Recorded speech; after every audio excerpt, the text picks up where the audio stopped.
Guys, this is Victor Bugarin from Navajas Bugarin, Bugarin Live, and Bugarin TV. How are you? I'm doing good. I'm here with Anthony Robbins. We're here in Cortland, Alabama. and in Boneyard Farm. And it's called Boneyard Farm because of this. Yeah, we got bones everywhere out on this place. You know, a lot of people's heard me talk about that over the years, and funny story with it. When we first moved here, everywhere we dug, the chickens still dig up bones, you know, every day out here. But wow. The people that lived here, like in the 50s or so, just had tons and tons of dogs, and they would go to the local butcher shops and get the bones that still had little meat scraps on them, and that's how they fed their dogs. So they're buried everywhere out here. You know, Okay. it's pretty neat. It's kind of where we got the name Boneyard from, and just stuck with it from there. So. Okay, and guys, I want you guys to follow and share, please. Please follow and share. Your website is what? Boneyard Farm, Game Farm? Boneyard Farm on Facebook. And Just Boneyard Farm. Just Boneyard Farm, and then Boneyard Farm on Instagram. TikTok? You're doing a TikTok now. It's Boneyard Farm as well, correct? Okay. Yeah, so you can check it out on there. We don't do a lot on TikTok. We were having a lot of scammers on there, but she has started doing it. But the main Boneyard Farm page on Facebook, I think it'll have a little over 300,000 followers on it. So that way you know you're not on one of the scammer pages. I was impressed. I was really Thank you. impressed. My wife, she handles all that. She does a really, really good job at it. And also, I think the Instagram's somewhere around 100,000 followers on there. Because new accounts will spring up all the time. These hackers or Facebook, you know, they're doing fraud on there. Thieves, What yeah, they're doing. But yeah, they'll start one up and it'll get 10 or 15,000 followers pretty quick before somebody catches on to it and lets us know about it, and then we'll get it took down. But Well, I'm going to put their phone number right here too. That way you have their phone number. What's your number? Yeah, it's the 256-476-7157. So if you guys order something, make sure you always call the number. Absolutely. Please give us a call. Every first. person I've talked to that they get frauded, it's because they don't answer their phones. That's right. So just always call them and make sure it's them. So I met you at the barbecue at Slick Lizard Slick Barbecue. Lizard, yeah. We've been going up there to Jerry's farm for a long time now, and Jerry's a really good friend of mine and somebody that's, you know, a lot of our older videos you'll see me bragging on Jerry and his family, and they kind of helped us a lot on getting to where we are with Oh, really? You know? Yeah. Jerry has always been good to me. When we first started trying to do what we were doing, you know, a lot of these other farms would want you to raise chickens for them or something like that, you know, instead of helping you chase your dream on it. And Jerry was right the opposite of that. He answered any questions we had, and he's helped us out a lot, and helped me pick out different chickens and add different bloodlines to the farm and that sort of thing over the years. So I really think highly of him. That's good that you're grateful, because being grateful, I think, is one of the hardest things for people to be, is grateful. That's true.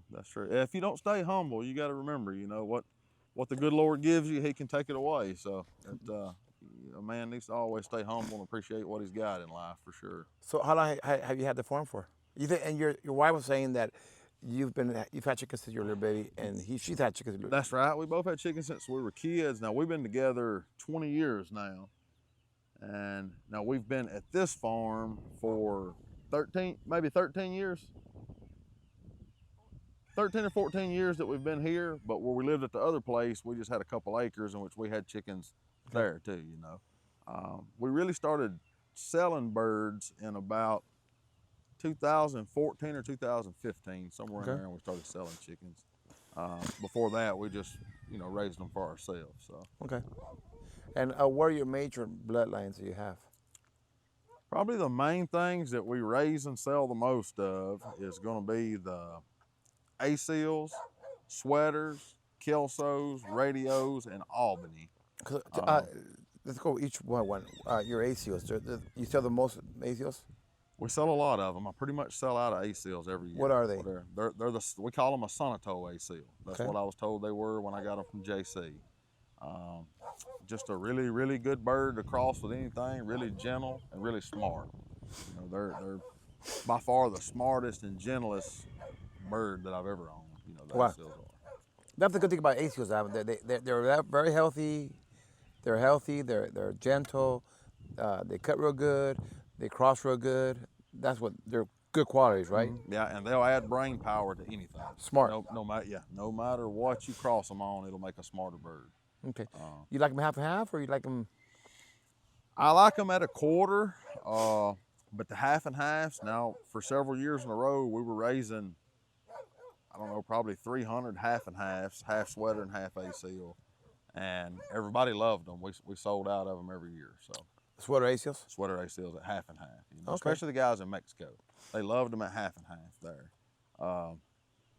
But at a quarter, you know, I raised some one time that were half sweater, quarter Kelso, quarter ACL, and it made a phenomenal bird come out of They that. usually use the sweater cock over the ACLs, or the other way around? Okay, that depends on what the customer is wanting. A lot of the guys in Mexico, when I was raising them, wanted a silly look to it. So we would use the ACL hen and a sweater cock to get those stags looking more ACL. Okay. Now, if you go the other way, if you'll use an ACL cock over the sweater hens, you'll get a more of an American game looking chicken out of it.